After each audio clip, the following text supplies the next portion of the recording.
Bom dia, meus amigos. Hoje eu quero abordar com vocês a complicação de uma doença que eu já venho falando sistematicamente aqui, que é a diabetes. A gente já viu vídeos explicando sobre os principais sinais e sintomas, nós já vimos a animação sobre isso também.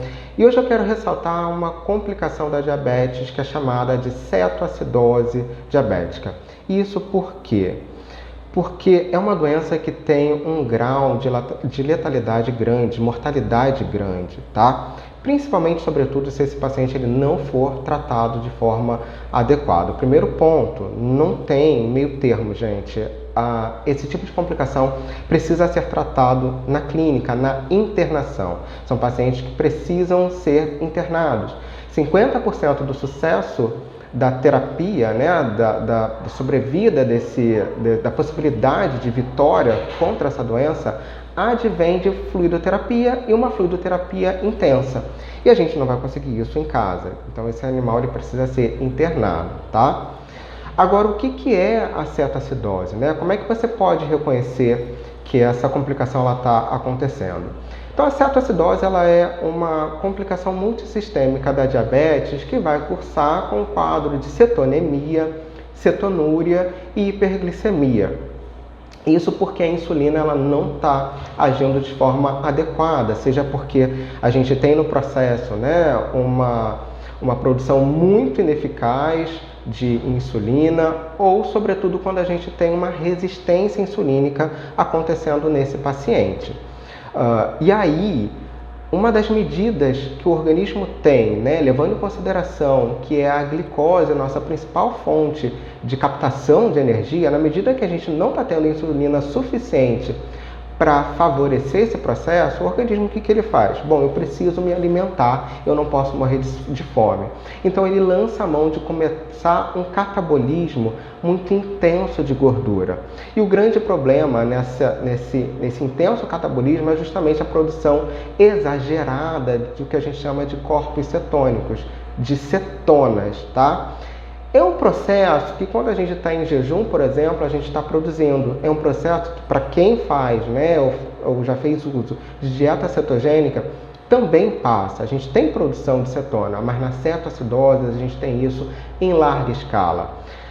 E essas cetonas elas servem justamente para as células obterem energia e não morrerem de fome.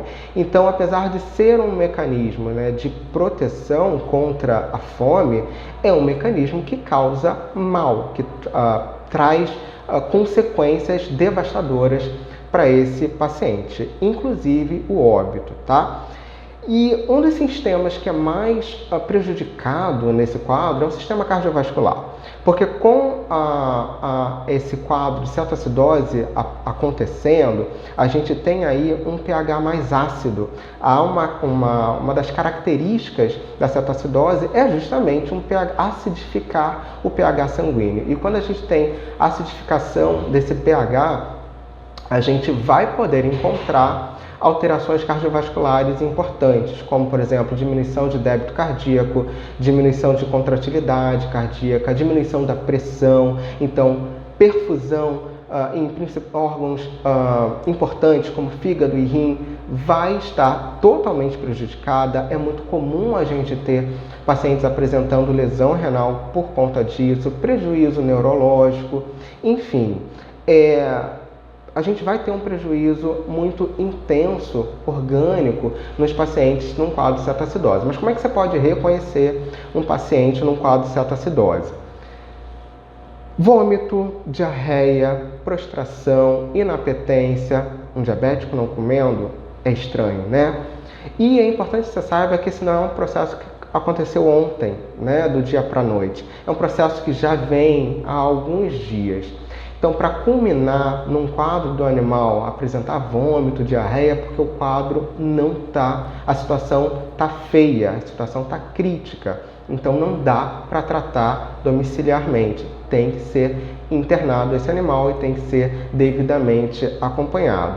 Então, se um paciente diabético, que você já saiba que é diabético, chegou para você com essa sintomatologia interna e pesquisa cetona, seja no EAS, seja no sangue, com algumas variações, Mas enfim, pesquisa por cetona, pela presença de cetona, e entenda o que possa ter promovido, pesquise o que possa ter promovido o aparecimento dessa cetoacidose. Ou se você não sabe que é um paciente diabético, mas apresenta esses sintomas, por favor, não deixa de dosar glicemia no consultório, porque ali você pode descobrir não só a diabetes desse animal, mas também a cetoacidose que ele possa apresentar. Então, de olho bem aberto nos pacientes com esses sintomas, sobretudo e principalmente nos pacientes diabéticos, tá bom? Até mais. Acabou de participar de um videozinho meu.